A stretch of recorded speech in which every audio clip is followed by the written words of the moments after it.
Ninawasalimu sana ndugu zangu katika Kristo.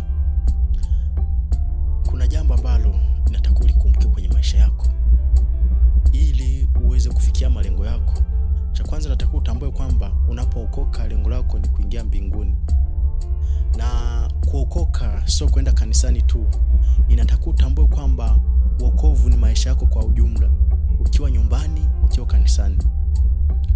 Kwa mfano kuna watu ambao wamekuwa siku za katikati, yani siku kuanzia Jumatatu mpaka Jumamosi, maisha yao ni tofauti kabisa na maisha ya kimungu. Yani hao hawafanani kabisa na wokovu.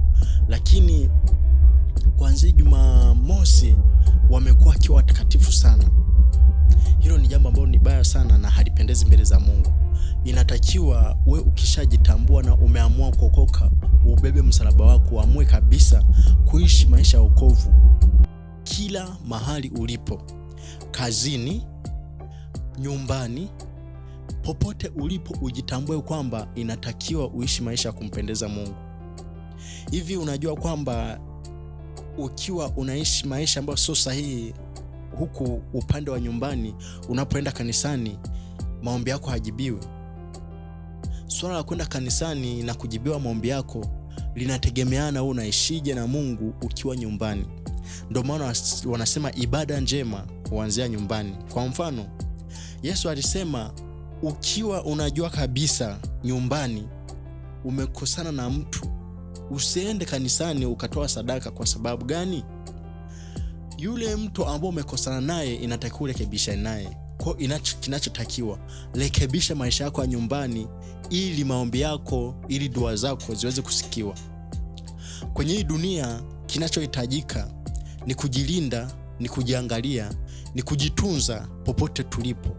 Makazini, manyumbani, kwenye shughuli zozote, yani mahali popote. Wokovu si kanisani tu, wokovu si nyumbani tu. Inatakiwa uhudhurie ibada kama inavyotakiwa, uende mafundisho kama inavyotakiwa. Wokovu ni kujikana nafsi. Wokovu sio swala jepesi. Wokovu ni rahisi endapo ukafanya vile ambavyo Yesu anasema. Ukiwa nyumbani, upo kazini, uko safarini, huko ndiko Mungu atakapokuangalia maisha yako ya wokovu. Hivi unajua kwamba ukiwa unasafiri halafu katokea mtu akakuomba msaada ukashindwa kumsaidia, maombi yako uliyoomba yote, au kama unaenda kanisani, maombi yote utakayoomba yanaweza sijibiwe kwa sababu kuna mtu amekuomba msaada ukashindwa kumsaidia. Hapo inatuonyesha kwamba maisha ya mtaani, yani maisha ya nyumbani, maisha ya kule tofauti na kanisani, ndiyo maisha yanayotazamwa hasa na Mungu. Yesu akatoa mfano akasema, mtu alikuwa anasafiri, katokea akakamatwa na waizi, wakamfanyia mambo mabaya. Akatokea mchungaji, akatokea na nani, hao wote wakampita, hawakumsaidia. Lakini akatokea tu Msamaria mmoja, akaenda tu akamsaidia na akamtibu. Akaonekana kwamba yeye ametenda vema kuliko hao watu wote.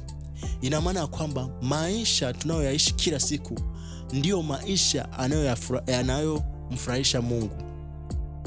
Ayubu alimpendeza Mungu kwa sababu alikuwa anaishi maisha ya kila siku. Maisha ya kila siku ndiyo maisha Mungu anayoyatazama. Unapoamka, unaposhinda, unapolala, kila siku inapaswa ujitambue kwamba we ni mtu wa Mungu. Inatakiwa ufanye 1, 2, 3. Ayubu alikuwa anasimama kila siku kama mtu anayejitambua kwamba ni mtu wa Mungu, hapaswi kufanya hivi 1, 2, 3.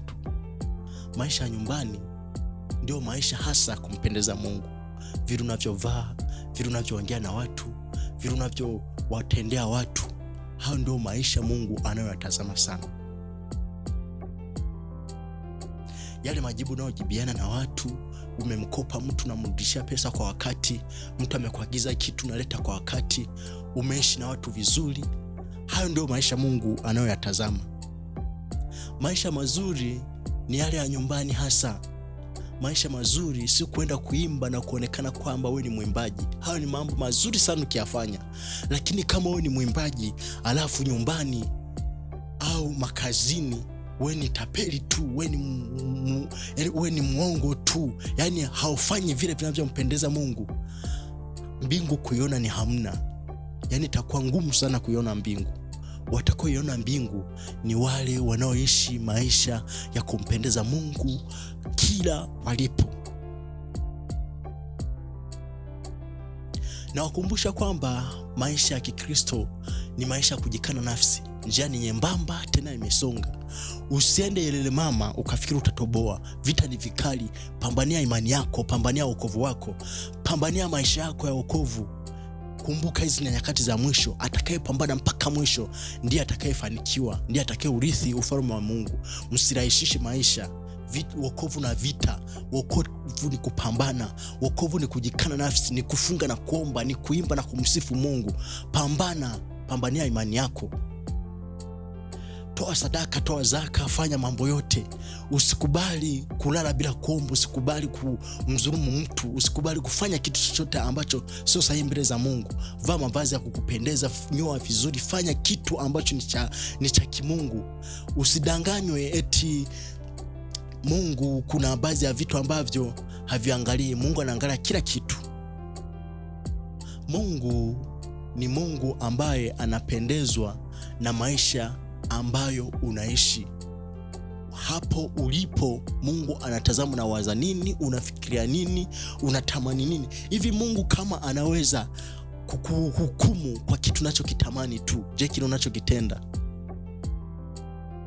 Angalia wokovu, usije ukaupata alafu kaupoteza. Ukiupoteza hamna njia nyingine tena kukurejesha. Yani hapo ni Mungu tu asimame.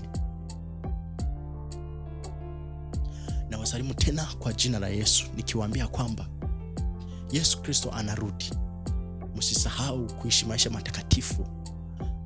Mwapo nyumbani, mwapo makazini, mwapo mahali popote, kwenye usafiri, kwenye mahali popote. Mungu yupo mahali popote. Na kama Mungu yupo mahali popote, inatakiwa ujitunze popote ulipo. Amina.